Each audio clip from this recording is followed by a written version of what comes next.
Olá, tudo bem? Eu vim aqui para a gente conversar sobre 3 assuntos: o medo, a ansiedade e a angústia. Vamos lá? Então vem. Vamos começar falando sobre uma realidade.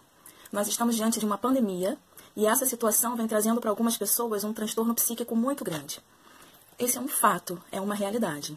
Nós estamos diante de uma situação de saúde coletiva. O mundo enfrenta um vírus. O nosso país está passando por essa dificuldade, o nosso estado está passando por essa dificuldade. Então isso nos faz perceber o quanto uma problemática está mais perto de nós. Isso é fato, isso é realidade. Agora, o que eu posso fazer para me proteger dessa realidade? Basta que a gente siga todas as orientações que são colocadas pelo Ministério da Saúde, pela Organização Mundial da Saúde, para que a gente siga as estratégias de orientação de prevenção. Se a gente consegue se limitar a essa informação e se manter saudável dentro de informações que são necessárias para o nosso bem-estar, nós estamos diante de um medo que é real, de um medo que nos produz estratégias para que a gente consiga ter um bem-estar apesar dessa situação de pandemia. Agora, se nós vamos para um outro caminho, se, por exemplo, nós alimentamos o nosso pensamento com informações que não fazem parte de uma realidade, mas que são informações que alimentam a nossa imaginação, a gente vai percebendo que vai havendo um abastecimento de uma cadeia catastrófica de pensamento. Então, a tendência para as pessoas que alimentam esses pensamentos negativos é, além de gerar um pânico, as pessoas terem uma sensação de perda de controle da realidade. Porque vem um pensamento automático, que é algo que nós não temos controle, é algo que é involuntário para nós, mas vem um pensamento e a cada 5 minutos existem pessoas que precisam estar atualizando as novas informações sobre tudo que vem acontecendo no mundo.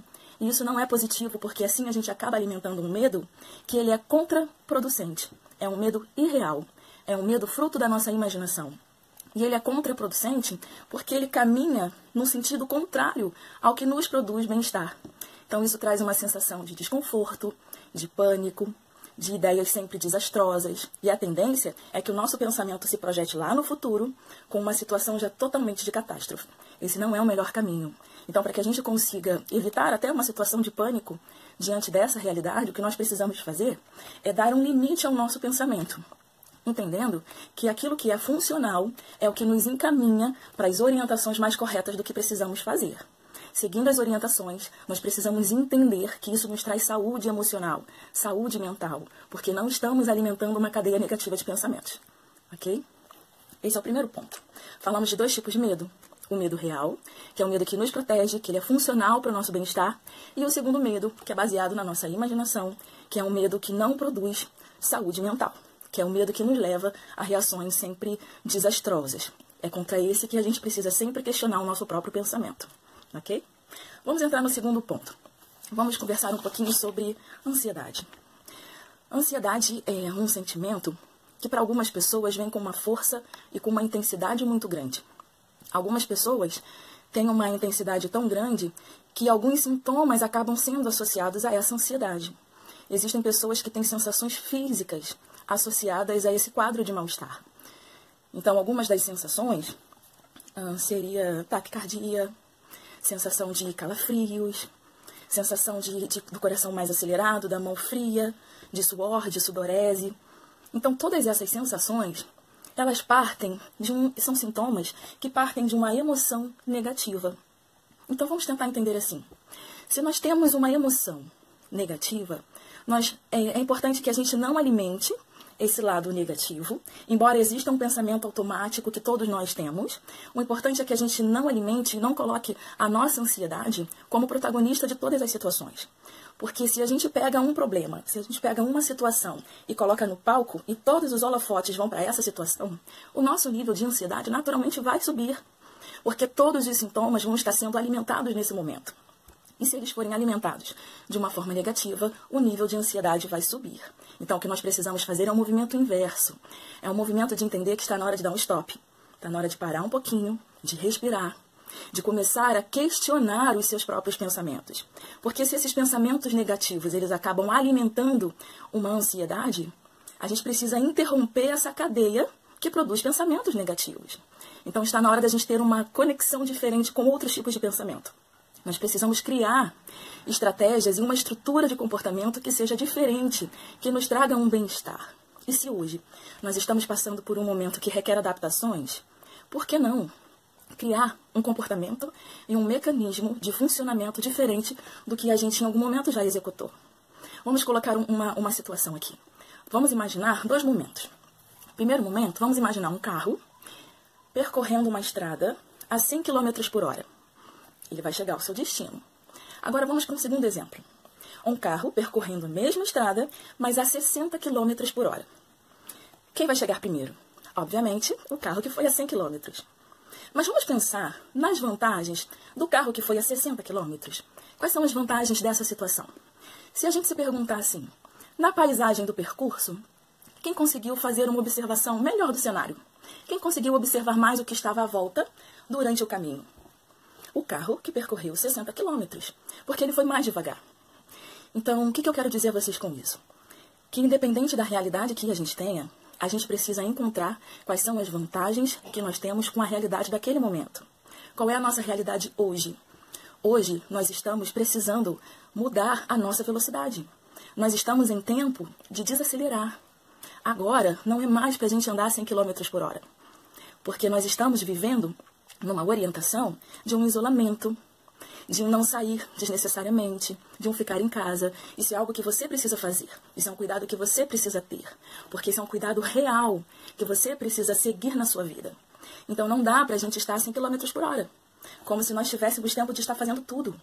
Trabalho de casa, academia, outras atividades, curso preparatório, ou para os adultos, o trabalho, a responsabilidade com a casa, com as contas. Isso é andar a 100 por hora. Hoje a realidade é diferente. Hoje nós precisamos andar mais lento. Por quê? Porque nós não estamos podendo fazer tudo que fazíamos antes. Mas isso não significa que seja um viver em desvantagem. Agora nós temos mais tempo de observar a paisagem, porque agora nós estamos de uma forma mais lenta. Então temos a oportunidade de fazer conexões diferentes, porque agora não há falta de tempo para isso. Ao contrário, há excesso de tempo. Então é importante que a gente crie uma estrutura de não colocar as nossas energias no pensamento negativo, para que a nossa ansiedade não seja elevada, não seja abastecida por esse pensamento e essa cadeia catastrófica que naturalmente ela é alimentada quando estamos diante de um medo imaginário. Então, se é tempo de desacelerar, vamos fazer conexões diferentes. Vamos tentar nos aproximar de pessoas que antes estavam mais distantes. Vamos tentar inserir na nossa rotina atividades que antes não tínhamos tempo de fazer. Vamos procurar coisas novas, vamos nos desafiar, porque em algum momento isso também traz pra gente um amadurecimento, um crescimento, isso também vai ser positivo. Vamos experimentar coisas diferentes, para que a gente evite colocar o problema e a situação com todos os holofotes, porque isso vai fazer com que a ansiedade aumente. E aqui a proposta é de desacelerar. Quando a gente consegue desacelerar, quando a gente consegue entender que existe um outro ponto de vista para tudo que está acontecendo, a gente vai para um passo muito importante, que é o momento em que a gente consegue questionar o nosso próprio pensamento. Questionar se aquele pensamento que nós estamos tendo, se ele é real, porque uma coisa importante para a gente avaliar aqui é que nem tudo que nós pensamos é verdadeiro. Às vezes o que nós pensamos, ele só está sendo alimentado por fontes que não foram as melhores. Então, se eu questiono o meu pensamento, eu me coloco diante de 2 possibilidades. Ou de validar o que eu pensei, ou de contestar o que eu pensei. E se em algum momento eu começo a contestar os meus pensamentos, o meu nível de ansiedade vai diminuindo. Porque eu vou desfazendo aquela cadeia de pensamentos negativos. Porque eu estou desacelerada. Porque eu estou mais calma. Então essa tranquilidade facilita numa nova estrutura de pensamento. Então essa é a proposta. É de que a gente comece a pensar nessa diminuição da velocidade, do ritmo. Entendendo que isso não é negativo. Que em todas as situações existe o ponto de vista positivo. Tá legal? Vamos comentar um pouquinho sobre o terceiro ponto, que eu trouxe aqui para vocês, que é a angústia. A angústia, por mais difícil que seja de definir, quem sente sabe exatamente o que está sentindo.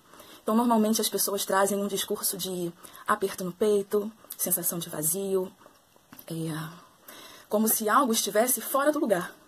Né? Então, tem sempre uma emoção muito associada a um sofrimento. Então, a angústia, ela traz um sofrimento.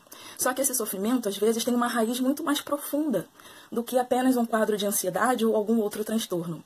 Às vezes, os nossos conflitos internos, eles nos trazem uma lembrança de algo que foi vivido por nós, que se não foi positivo, ele pode aparecer através de um sofrimento ou através de uma angústia. É claro que para a gente conseguir dar um outro significado para isso tudo, a gente precisa olhar com mais carinho, a gente precisa olhar com mais atenção para as pessoas que sofrem de um quadro mais agudo da angústia. Porque tem a angústia que ela é contínua e tem a angústia que é crônica, são coisas diferentes. Mas esse é um outro ponto em que a gente precisa dar uma atenção clínica e um acompanhamento especializado para as pessoas que precisam. O nosso ponto aqui é entender que se a gente não controla os nossos pensamentos, a gente eleva o nível de ansiedade e com a elevação dessa ansiedade, isso pode nos trazer uma sensação de angústia e isso vai causar um sofrimento. Então a gente tem que desconstruir essa cadeia. Essa aqui é a mensagem principal aqui desse vídeo. Tá? Para que a gente pense sobre isso, para que a gente construa sempre bons pensamentos, apesar de toda a realidade que nós estamos vivendo. Quero colocar aqui para vocês que o objetivo desse vídeo é de um vídeo educativo, é de uma psicoeducação. Em nenhum momento, as informações colocadas aqui, elas vão substituir uma avaliação clínica ou um acompanhamento psicológico, tá ok? As pessoas que precisarem de uma observação ou de uma avaliação mais aprofundada, mais especificada sobre o que está passando, o que eu solicito é que essas pessoas me procurem para que sejam encaminhadas e orientadas da forma correta, ok? Agradeço a todos, um abraço para vocês e até o próximo vídeo. Tchau!